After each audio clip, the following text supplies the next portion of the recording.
வணக்கம். நான் உங்கள் டாக்டர் ஆஷா லெனின் பேசுகிறேன். நிறைய சைக்காலஜி வீடியோஸ் நான் போட்டிருக்கேன். பட் இன்னைக்கு காலையில் இன்னொரு முக்கியமான ஒரு கண்டென்ட் கொடுக்கணும்னு நினைக்கிறேன். என்ன அப்படின்னு சொன்னால், ரெண்டு நேச்சர். ஒரு நேச்சர் வந்துட்டு என்ன மாதிரி படப்படான்னு பேசுகிறவங்க. அம்மா நீங்கள் இப்போ தான் வந்தீங்க, அதனால் உங்களுக்கு இது கேட்க ஃப்ரெஷ்ஷாக இருக்கும். நல்லா வாய் பேசுவோம். இப்போ என்ன மாதிரி தான் நீங்களும் நல்லா கலக்கலன்னு பேசுவீங்க.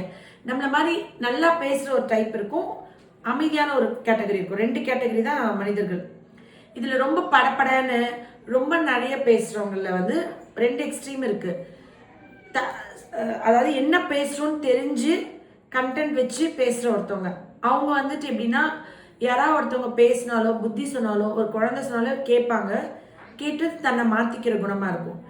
சிலர் வந்து எப்படின்னா, யார் என்ன சொல்ல வராங்களோ அடுத்தவங்க கூட ஃப்ரெண்ட்ஷிப் பிடிக்கணுன்றதுக்காண்டி ஸ்டாப் பண்ணாமல் பேசுவாங்க, நிறைய அடிச்சு விடுவாங்க. இது வந்து ரெண்டு டைப். அமைதியாக இருக்கிறதுல ரெண்டு டைப் இருக்குது. இந்த அமைதியாக இருக்கிற ரெண்டு டைப்பில் வந்து ஒரு டைப் வந்து ரொம்ப ஞானமாக இருப்பாங்க, ரொம்ப புத்திசாலியாக இருப்பாங்க, நிறைய இந்த உலகத்தை பார்த்துருப்பாங்க, நிறைய பக்குவப்பட்டிருப்பாங்க. அவங்களுக்கு எல்லாமே தெரியும்.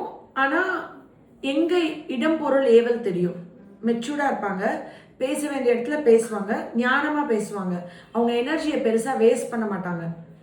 அவங்க வந்து எங்கே தனக்கு தேவையோ அந்த ரொம்ப பேசிட்டே இருக்கவங்கள, இப்போ நம்ம டைப் இருக்கிறவங்க வந்துட்டு போலியான சிரிப்பு இருக்காது. பட் இந்த அடிச்சு விடுறாங்கல்ல, சும்மா எல்லாரும் ஃப்ரெண்டு பிடிக்கிறது, அவங்க சிரிப்பு கூட போலியாக இருக்கும்.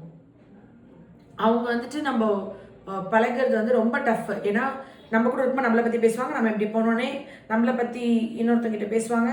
அவங்க வேலையே காசிப்பிங், அதுதான் இருக்கும். அவங்க சிரிப்புலேருந்து எல்லாமே போலியாக இருக்கும். உண்மையான உறவுகள் நிலைச்சே இருக்காது அவங்கள சுற்றி. இது ஒரு கேட்டகரி. இன்னொரு கேட்டகரி வந்துட்டு ரெண்டு கேட்டகரி. ஒன்று வந்து உங்கள் பாப்பா மாதிரி. இப்போ உங்கள் பாப்பாவில் அமைதியா, ரொம்ப அமைதி. இந்த அமைதியிலேயே வந்து இருக்கிறதுலே இந்த உலகத்திலே வாழ்கிறதுக்கு ரொம்ப கஷ்டமான பீப்புள்ஸ், இவங்களோட நம்ம வாழவே முடியாது அப்படின்னு சொல்கிறவங்க வந்து ரொம்ப அமைதியாக இருக்கவங்க, அடமெண்ட்டாக இருப்பாங்க, எக்ஸ்ட்ரீம் அடமெண்ட்டாக இருப்பாங்க, அதிகபட்சமாக அழுவாங்க. நீங்கள் எத்தனை மணி நேரம் பேசினாலும் தான் பிடிச்ச மேலுக்கு 3 கால் இருப்பாங்க, மாற்றிக்கவே மாட்டாங்க. அப்படி இருக்கிற பிள்ளைகள் எல்லாம் நீங்கள் பண்ணுற தப்புனா தப்புன்னு சொல்லி வளங்க. எவ்வளோ நேரம் அழுதாலும் மாற்றிக்காதீங்க. ரொம்ப செல்லமாக வளர்த்து அவங்க சொல்கிறப்பெல்லாம் நீங்கள் இருந்தீங்கன்னா அவங்க லைஃப்பையும் ஒழுங்காக வாழாமல் அவங்க சார்ந்தவங்க லைஃப்பையும் சேர்த்து ஸ்பாயில் பண்ணிடுவாங்க. பாவம்ல. இதில் இந்த ஜீனியஸாக இருக்காங்கல்ல, ரொம்ப அமைதியாக இருப்பாங்க. நம்ம காமராஜர் ஐயா மாதிரிலாம் அமைதியாக இருப்பாங்க, எல்லாத்தையும் கவனிப்பாங்க, பேசுறது ஞானமாக பேசுவாங்க, தேவையான இடத்துல பேசுவாங்க, கரெக்டாக பேசுவாங்க. புரியுதுங்களா? அவங்க வந்து சூப்பர். அவங்க வந்து அவங்க எனர்ஜியை வேஸ்ட் பண்ண மாட்டாங்க. ரொம்ப பெருசாக நல்ல கண்ணையா மாதிரி. நல்ல கண்ணையா எவ்வளோ அமைதி. ஆனால் ஒரு தடவை ஏதோ ஒரு போராட்டத்தப்ப அவரோட மீசை ஏதோ பிடுங்கினாங்க. அப்புறம் தான் அது மீசை கூட அவர் வச்சுக்கவே இல்லை. ஆனால் 100 வயசாயும் கொடையுள்ளம், ஒரு தாயுள்ளம் கொண்ட ஒரு நல்ல மனுஷன். ஆனால் அதே மாதிரி அமைதியில் இன்னொரு கேட்டகரி இருக்குமா? இந்த அமைதியில் இந்த வாய் பேசுகிறவங்க கூட நம்ம வந்து ஓகே இவங்க போலி பொய்யெல்லாம் தெரிஞ்சு நம்ம ஒதுக்கிடலாம். இந்த அமைதியாக என்ன நினைக்கிறாங்கன்னே கடைசி வரைக்கும் தெரியாது, என்ன பண்ணுறாங்கன்னே யாருக்கும் புரியாது. அவங்க நீங்கள் என்ன அமைதியாக இருக்கிறவங்களாம் நல்லவங்கன்னு நினைக்கிறது இந்த உலகம் முதல்ல மாற்றணும். அது எவ்வளோ தப்பு தெரியுமா? அமைதியாக இருந்தால் நல்லவங்களா? கிடையவே கிடையாது. அவங்கக்கிட்ட ரெண்டு ஃபேஸ் இருக்கும். அவங்க பேசுறது ஒன்றா இருக்கும், அவங்க நினைக்கிறது ஒன்றா இருக்கும். அவங்க நினைக்கிறது அவங்க நம்மளால் ஜட்ஜ் பண்ணவே முடியாதுமா. அவங்கள ஜட்ஜ் பண்ணவே முடியாது, எதுவுமே ஜட்ஜ் பண்ண முடியாது. நான் 19 வருஷம் என்னோட கிளினிக் எக்ஸ்பீரியன்ஸ் வச்சு நான் இவங்ககிட்ட சொன்ன எல்லா விஷயமும் கரெக்டு. என்ன மாதிரி உங்களாலே உங்கள் பொண்ணு இவ்வளவு நாள் ஜட்ஜ் பண்ண முடியல. ஆமான்னு ஒத்துக்கிறீங்க. ஆனால் இப்போ நான் சொன்ன ஒவ்வொரு வேர்டும் கரெக்டாக தப்பா? ஏன் அப்படின்ட்டுனா, இது நான் அவங்களோட பர்சனல் இப்போ நான் வீடியோவில் சொன்னேன்னு வச்சுக்கோங்களேன். இந்த வீடியோ பார்க்கும்போது பாப்பாக்கு ஹர்ட் ஆகும், அதில் சொல்லக்கூடாது. இந்த வீடியோட பர்பஸ் என்னென்னா, 4 வகையான மக்கள் இருக்காங்க. அதில் 2 வகை வந்து வாய் பேசுகிற வகையில், 2 வகை வந்து வாயே பேசாத வகையில். வாய் பேசுகிற வகையில் ஒரு போலி இருக்குது, ஒரு நல்லவங்க இருக்குது. வாய் பேசாத வகையிலையும் ஒரு போலி இருக்குது, ஒரு நல்லவங்க இருக்குது. இந்த வாய் பேசாத வகையில் இருக்கிற இந்த வாய் பேசுகிற வகையில் இருக்க போலி எப்படின்னா, அடுத்தவங்க எல்லாம் முட்டாள்னே நினைப்பாங்க. சரிங்களா? இந்த வாய் பேசாத வகையில் இருக்க போலி இருக்குல்ல, அவங்க வந்து அடுத்தவங்க யாரையுமே நம்ப மாட்டாங்க, அதனால அவங்க எதுவுமே ரிவீல், அவங்களோட ஒரு ஃபேஸே, அவங்களோட திரையே உலகத்துக்கு தெரியாது. அந்த அமைதியா இருக்கவங்க எல்லாரும் நல்லவங்க கிடையாது, நல்லவங்களா இருக்கணும்னு அவசியமும் கிடையாது. புரியுதுங்களா? அதனால ரொம்ப டாக்கட்டிவா ஜாலியா பேசிட்டே இருக்கவங்க எல்லாம் தப்பானவங்களும் கிடையாது. அவங்க தான் ஆக்சுவலி நல்லவங்க. ஏன்னா அவங்க மனசுல இருக்கிறத வெளியே சொல்லிடுவாங்க, என்ன இருக்கோ அதை பேசிடுவாங்க, யாரையும் பெருசா காயப்படுத்த மாட்டாங்க. யாரையா காயப்படுத்தி, இப்போ நானும் யாராவது ஒருத்தவங்க ஹர்ட் பண்ணிட்டேன்னா சாரி சொல்லாமல் என்னால் தூங்க முடியாது, என்னால் வாழவே முடியாது. நான் வந்து அவங்க மனசு, யார் மனசு கஷ்டப்படுத்துன்னு நினைக்கவே மாட்டேன். ஆனால் இந்த ரொம்ப அமைதி அடமெண்ட்டாக இருக்காங்களே, அடுத்தவங்க ஹர்ட் ஆனாங்களா என்னென்னு பற்றி யோசிக்க மாட்டாங்க. அவங்களோட லாஜிக்ஸ், அவங்களோட கஷ்டம், அவங்கள பற்றி மட்டும்தான் அவங்க யோசிப்பாங்க. அவங்க பக்கத்தில் இருக்கிற அது அம்மா அப்பா அழுதாலும் சரி, அம்மா அப்பா மண்டையை முட்டிக்கிட்டாலும் சரி, வீட்டுக்கார அழுதாலும் சரி, இல்லை ஒய்ஃப் அழுதாலும் சரி, இந்த அமைதியாக இருக்கவங்க வந்து அடுத்தவங்களுக்கு மென்டல் டார்ச்சராக இருப்பாங்க. அவங்களுக்கு கில்ட், ஒரு விஷயத்த அக்செப்ட் பண்ணணும், ரியலைஸ் பண்ணணும், ரெக்ரெட் பண்ணணும். இதுதான் ஒரு மனுஷனோட வாழ்க்கைக்கு முக்கியம். செஞ்ச தப்பை முதல்ல ஒத்துக்கணும், அதை நம்ம இப்படி செஞ்சிருக்க கூடாதுன்னு உணரணும், திருத்திக்கணும், மன்னிப்பு கேட்கணும். Acceptance, realisation, regret, confession, sorry. இது நாளும் இல்லைன்னா ஒரு லைஃப் நல்லாவே இருக்காது. இது நாளும் பிள்ளைகளுக்கு சொல்லிக் கொடுக்கணும். தப்பு செஞ்சா சாரி சொல்லணும். என் பொண்ணு தப்பு செஞ்சா மன்னிப்பே கேட்க மாட்டா, அது என்ன பெருமை? என் பொண்ணு பொய் சொல்ல மாட்டா, திருட மாட்டா, சோ வாட்? அப்படிதான் இருக்கணும், அதெல்லாம் பண்ணக்கூடாது. ஆனா தப்பு செஞ்சா ஆமா செஞ்சது தப்பு. அதே மாதிரி கணவன் மனைவிக்குள்ள யார் மேல தப்புன்னு ப்ரூவ் பண்ண போராடுறதே பைத்தியக்காரத்தனம்.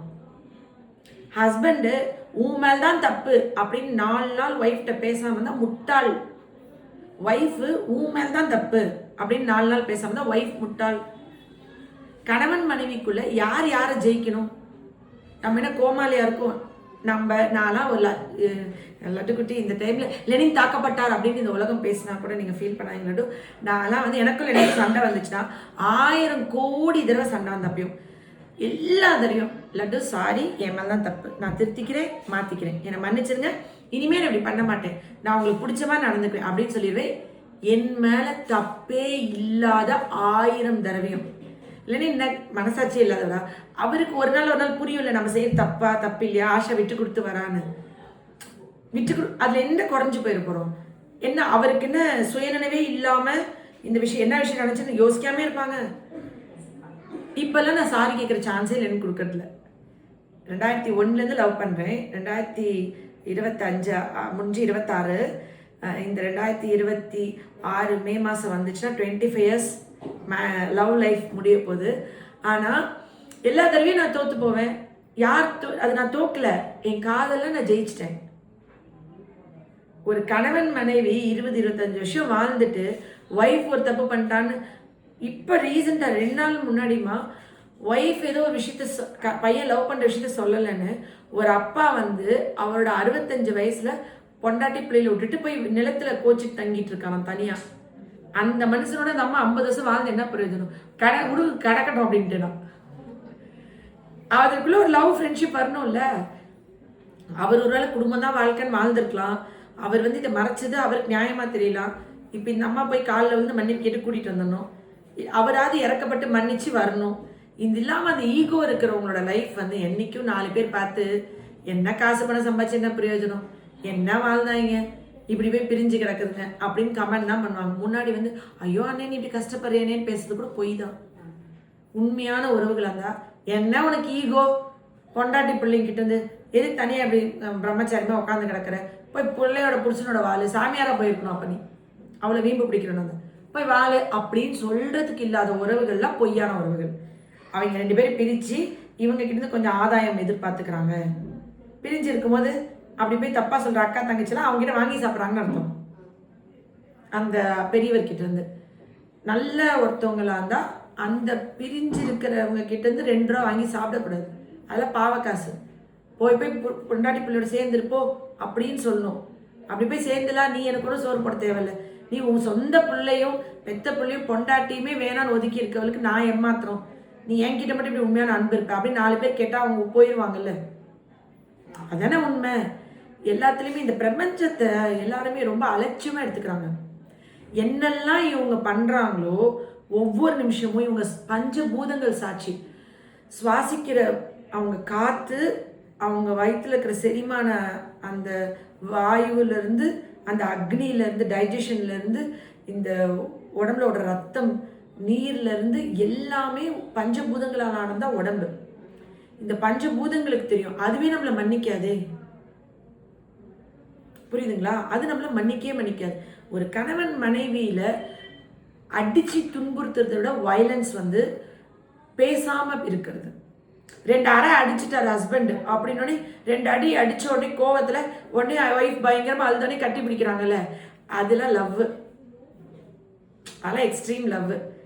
என்னைய அடிச்சா கூட நான் வாங்கிக்குவேன், ஆனால் லெனின் பேசாம தான் என்னால் வாழ முடியாது. புரியுதுங்களா? அந்த ஃப்ரீடம் ஸ்பேஸ் கூட ஹஸ்பண்ட் அண்ட் ஒய்ஃப்க்கு இல்லாமல் இருக்கிறதோ இல்லை அந்த அந்யோன்யம் இல்லாமல் இருக்கிறதோலாம் இருக்கவே கூடாது. என்னை பொறுத்த வரைக்கும் நான் வந்து தோற்று போயிருக்கேன் கோடி தடவை. எனக்கும் லெனின் நடந்த எல்லா சண்டையிலையும் லெனின் தான் ஜெயிச்சிருக்கார். லெனின் தான் அதில் வின்னர். நான் எல்லாத்தையும் நான் தோத்துட்டேன், ஆனால் என்னோட லைஃப்லேயும் லவ்லேயும் நான் ஜெயிச்சிட்டேன். அதுதானே முக்கியம். நான் வந்துட்டு இது என்ன ரேஸா? எண்ட் ஆஃப் த டே இவரோட தான் வாழ்கிறேன்.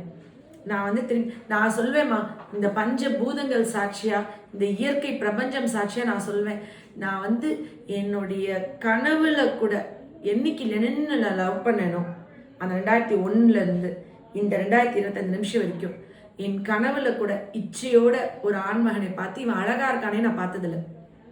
என் கனவுல கூட இன்னொரு ஆம்பளை பார்த்து இவன், அது அஜித்தா இருக்கட்டும், விஜயா இருக்கட்டும், எந்த பெரிய ஹீரோவா இருக்கட்டும், அதை வந்து ரசித்து பார்த்ததில்ல. ஒரு என்டர்டெயின்மெண்ட், ஒரு இது. என்னோட காதல் அவ்வளோ பெரிய விஷயமா நினச்சிக்க வேணாம், அவ்வளோ ப்ரீஷியஸாக புனிதமாக எனக்கு ஒரு கர்வமாக இருக்கும். தெய்வம் தொழால் தொழுநன் தொழுதெழுவால் பெய்யென்றால் பெய்யுமா மழைன்னு ஒரு திருக்குறள் இருக்குல்ல. பல தடவை இதை சொல்லி மழை 24 மணி நேரத்துக்குள்ளே இப்போ நம்ம சொல்கிறோன்னா அதுலேருந்து ஒரு 24 மணி நேரத்துக்குள்ள மழை பெஞ்சிருச்சு அப்படின்னா இந்த பிரபஞ்சம் வந்து நான் எவ்வளோ பியூர்னு நீங்கள் வந்து என்னை கேரக்டரைஸ் தப்புன்னு சொல்லிட்டு போயிட்டே இருக்கலாம். யார் வேணா யாரை வேணா, இப்போ நான் பயங்கர ஃபேமஸ் ஆகிட்டேன், ஒரு பெரிய ஆள் ஆகிட்டோன்னே டக்குன்னு யார் வேணா வந்து இவ வந்துட்டு ஒரு இம்மாரலான கேர்ள், இவன் நடத்த சரியில்லைன்னு சொல்லிட்டு போயிடலாம். ஆனால் கடவுளும் இயற்கையும் பிரபஞ்சமும் பொய்யே சொல்லாது, ஏமாத்தாது. அது உண்மையாக இருக்கும். அதுக்கு அவ்வளோ சக்தி இருக்குது, அவ்வளோ பவர் இருக்குது. அப்போ கனவுல கூட இன்னொருத்தவங்களை வந்துட்டு அப்படி வலிஞ்சோ ஆசையாவோ ஒரு இதுவாவோ அது மாதிரி நினைக்காத ஒரு பெண் வந்து திருக்குறள் வந்து ஏன் இவ்வளோ உலக பொதுமுறையாக இருக்குது, ஏன் இவ்வளோ சத்தியமாக இருக்குது, ஏன் இந்த இயற்கையும் பிரபஞ்சமும் அது கட்டுப்பட்டு இருக்குது, அது சொன்னால் 24 மணி நேரத்துக்குள்ள மழை பெஞ்சிரும். அப்போ தண்ணி சேர்ந்தும் போது வாசகி விட்டுட்டு வந்தால் அந்த குடம் நினச்சி அந்த லவ்வை என்ஜாய் பண்ணுமா, அது ஒரு வித்தியாசமான ஒரு இதுமா. ஏன் ஒரு பெஸ்ட் எக்ஸாம்பிள் இருக்குல்ல, நான் நிறைய தடவை லைவ்ல சொல்லி அந்த 24 ஹவர்ஸ்க்குள்ள மழை பெஞ்சு நான் லைவ்லாம் வீடியோ போட்டிருக்கேன். இன்றைக்கி என்ன டைம் 12:10 தெரில. இப்போ என்ன இப்போ சீசனில் மழை பெய்யுமா பெய்யாதெல்லாம், ஆனால் ஒரு துளியாவது இந்த மண்ணை வந்து தொட்டுரும், ஒரு துளியாச்சு இந்த மண்ணை வந்து தொட்டுரும். அது வந்து அவ்வளோ சத்தியமான வார்த்தை. அப்போது ஒரு ஹஸ்பண்ட் அண்ட் ஒய்ஃப் ரிலேஷன்ஷிப்பில் எவ்வளோ ப்ரீஷியஸாக சொல்லியிருக்காங்க, எவ்வளோ இதுவாக சொல்லியிருக்காங்க. இவங்களுக்கு அது புரியுதா? அவங்களுக்கு நான் சொல்கிறதெல்லாம் அசால்ட்டாக உங்கள் பொண்ணு கல்யாணம் ஆகி 10 வருஷம் ஆச்சு, வீட்டுக்காரோடய சேர்ந்து இல்லாமல் இருக்குது, ஒன்றும் தெரியாமல் நீங்களும் வாழ்ந்துருக்கீங்க, எதுவுமே கண்டுக்காமல் கவனிக்காமல் செய்கிற தப்பை எதுவுமே கரெக்ட் பண்ணாமல் திட்டாமல், அந்த பையன் பாவம் எதுவுமே உங்களுக்கு தெரில. பொண்ணு அழகாக பெற்றுட்டா போதுமா? அழகாக தான் என்ன பிரயோஜனம்? அதை வச்சு என்ன பண்ணுறது? அதை வச்சு யாருக்கு பிரயோஜனம்? என்ன நடக்குதுன்னே தெரியாமல் இருக்கீங்க. உங்களை பார்த்து பரிதாபப்படுறதா, இல்லை சந்தோஷப்படுறதா, இல்லை இப்படி ஒரு பாசமான அம்மாவாக இருக்கீங்களேன்னு நினைக்கிறதா? நல்லா தான் இருக்காங்க. இப்போ முன்னாடி நடந்த கதைலாம் உங்களுக்கு தெரில. இன்னையோட அவள் மாறி அவங்க லைஃப் மாறணும்னு நான் ஒரு அக்காவாக பிளஸ் பண்ணுறேன் ஒன்று. சரியா? நீங்கள் கூப்பிடுறீங்க. இன்னையோட இந்த நாளோட உன் லைஃப் மாறி 2 பேர் கை கொடுங்க. அங்கேருந்தே இங்கே கொடுங்க, ஃபேஸ் காமிக்க மாட்டேன். இங்கே வாங்க பக்கத்தில் வாங்க. உங்கள் கை கொடுங்க, தம்பி கொடுங்க, இந்த கையை கொடு. பாசமாக இருப்பியா? இனிமே லவ்னா என்னன்னு புரிஞ்சிச்சா? எத்தனையோ சுச்சுவேஷன் வந்திருக்குமா, எவ்வளவோ கஷ்டங்கள்லாம் நான் ஃபேஸ் பண்ணிருக்கேன். நான் வந்து இந்த லவ்வை மட்டும் பிடிச்சிட்டு இது எவ்வளோ என்ஜாய் பண்ணோம். அவளே ஏஞ்சல் மாதிரி இருக்கா. நம்ம டிசர்வ் பண்ணுறோமா நம்மளை காதலிக்க, நம்ம லைஃப் என்ஜாய் பண்ண. அவளும் பாவம் தேவையில்லாத ஆணையை பிடிச்சி ஆட்டிக்கிட்டு இருப்பாங்கல்ல, அந்த மாதிரி அது தேவையே இல்லாத விஷயத்த எதுக்கு வரத்து, எப்படி என்ஜாய் பண்ண எதுவுமே நீங்கள் சொல்லித்தரல பொம்பளை பிள்ளைக்கு. அவளும் அவ பாவமா, அவளே அந்த தம்பி ரெடியா இருக்கார் கொட்டுறதுக்கு அன்பை. இவன் வந்துட்டு என்னை வந்து கட்டி பிடிச்சிக்கோங்க, என்னை டைட்டா கட்டி பிடிச்சிக்கோங்க, எனக்கு ஒரு உமா கொடுங்க அப்படின்னு கேட்கணும்ல. 40 வயசுனாலும் 50 வயசுனாலும் நம்ம கிட்ட ஒரு குழந்தை இருக்கணும்ல. அதையே என்ஜாய் பண்ணாம, அதுவே ஹஸ்பண்ட் இருந்து கிடைக்காம, என்ன உண்மையாவே அவள் பார்த்தா எனக்கு பாவமா இருக்கு. அவள் ரொம்ப மோசமானவ கிடையாது. எடுத்து இது யாராவது சொல்லியிருந்தா எப்பயோ மாறி இருப்பா. என்ன சொன்னீங்க? உங்களுக்கு என்னன்னே தெரியாது. நீங்க வெளியே இருந்தீங்க வெள்ளாரம் கேட்டா இப்ப நீங்க இங்கிருந்து அழுதுட்டே போவீங்க. அதனால நீங்க தெரிஞ்சுக்கே வேணாம். எல்லாம் மாறிடும். அடுத்த வருஷம் இந்த நாள் உங்க கையில பேரனோ பேத்தியோ இருக்கும். நான் பொறுப்பு. நீங்க நிம்மதியா போயிட்டு வரலாம் இன்னைக்கு, சரிங்களா? நீங்க தெரிஞ்சுக்கும் வேணாம், முடிஞ்சதை விட்டுருங்க. அந்த தம்பியும் பெருசா பழசு சொல்லி காமிக்கல. ஒரு ஏஞ்சல் மாதிரி ஒரு மாப்பிள்ளை கிடைச்சிருக்காரு உங்களுக்கு. கடவுள் கொடுத்த கிஃப்ட், பிளெஸிங். அவங்க நல்லா இருப்பாங்க. நான் அவங்களுக்கு தேவையானதெல்லாம் நானே பேசிட்டேன். 2 பேரும் சந்தோஷமா வாழ்வாங்க. என்னோட ஆசீர்வாதம் அவங்க 2 பேருக்கு எப்பயும் இருக்கு. நல்லா இருப்பீங்க, சரியா? குழந்தையோட சந்தோஷமா 2 பேரும் இந்த அளவுக்கு காதலிக்குது. அதாவது நான் எப்பவுமே அஸ்வின் ஐஸ்வர்யா சொல்வேன், யாரை கல்யாணம் பண்ணாலும் என்யூல் லெனின் மாதிரி லவ்லலாம் ஜெயிக்க முடியாது. எங்கள் அளவுக்குலாம் நீங்கள் லவ் பண்ண முடியாதுமே. உடனே ஐஸ்வர்யா சொல்லுவா, நீங்கள் போடுற அளவுக்குலாம் சண்டை ஒன்று நாங்கள் போட மாட்டோம். அஸ்வின், நான்லாம் லவ் பண்ணுவேன், உங்களை மாதிரிலாம் சண்டைலாம் போட்டுக்க மாட்டோம் அப்படின்னு எனக்கு திமிர் பேச்சு பேசினான். என் வீட்டுக்காரர் வந்து அங்கே எதுவும் பேசல. எவ்வளோ திமிர் தான் நம்ம லவ் அப்படி சொல்லுவாள்டு. அவன் கல்யாணம் பண்ணிட்டு பொண்டாட்டியோட சண்டை போட்டு வரட்டும், அவனை நான் கவனிச்சுக்கிறேன் அப்படின்னு லெனின் வந்து சொல்கிறாரு. அதுதான் எனக்கு சிரிப்பாக இருந்துச்சு. எப்படிமா சண்டையே போட்டுக்க மாட்டோம்னு சொன்னால் பொய் தான் சொல்கிறோன்னு அர்த்தம். உலகத்துக்காண்டி நடிக்கணும்னு அர்த்தம், போலியாக இருக்கணும்னு அர்த்தம். என்னால் பொய்யாலாம் எந்த விஷயமே சொல்ல முடியாது. நான் வந்து என் மனசில் உள்ளொன்று வச்சு புறமொன்று பேச மாட்டேன். எவ்வளவோ மாமியார்னு ஒருத்தவங்க தான் எவ்வளவோ பிரச்சனை இருக்கலாம். அவங்க வேணும்னே எதாவது பண்ணலாம், என்னன்னா பண்ணலாம். நம்ம லவ் ட்ரூவாக இருந்தா, நம்ம இந்த பிரபஞ்சம் உண்மையாக இருந்தா, நம்ம சுவாசிக்கிற காத்தும் நம்ம உடம்புல ஓடுற ரத்தம் தான் நம்மளுக்கு சாட்சி சொல்லும். மதுரையை கண்ணகி எரிச்சாங்கன்னு சொல்றோம்ல, நடஞ்சா நடக்கலையான்ட்டு திருப்பியும் அந்த 100 வருஷ கதையை வச்சுட்டு வாழணுமா என்ன? எல்லா டைம்லயும் நடக்குமா? எல்லா டைம்லயும் தர்மமும் சத்தியமும் இருந்துட்டே தான் இருக்கு. நம்ம தான் அதை விட்டு ரொம்ப தூரம் ஓடுறோம். நான்லாம் வந்துட்டு ரொம்ப என்ன சொல்றது, அன்பை அள்ளி கொடுக்கணும்னு நினைப்பேம்மா. அப்புறம் என்ன இருக்கு லைஃப்ல? நம்ம வந்து சந்தோஷமா இருக்கணும். எதை பத்தி பெருசா கவலைப்பட மாட்டேன், கண்டுக்க மாட்டேன். ரொம்ப ஜாலியா இருப்பேன். அந்த ஜாலியாக இருக்கிறது வந்து இவன் மிஸ் பண்ணியிருக்காளே. வாய் விட்டு சிரிச்சு 2 பேரும் ஜாலியாக கதை அடிச்சு காமெடி பண்ணி விழுந்து விழுந்து சிரிச்சு ஒரு படம் பார்த்து ஒரு என்ஜாய் பண்ணி எவ்வளோ இருக்கு. இன்னைக்கு தான் கல்யாணம் ஆன மாதிரி இனி பாருங்க, அவங்க சந்தோஷமா இருப்பாங்க. நீங்கள் நிம்மதியாக போயிட்டு வரலாம். இந்த காதல் அன்பு எல்லா வீட்லையும் இருக்கணும். எல்லா அம்மா அப்பாவும் தலையில் கொட்டி சொல்லி கொடுக்கலன்ட்டுனா இந்த வீடியோ பார்த்து மாற்றிக்கோங்க. Love you all. நன்றி.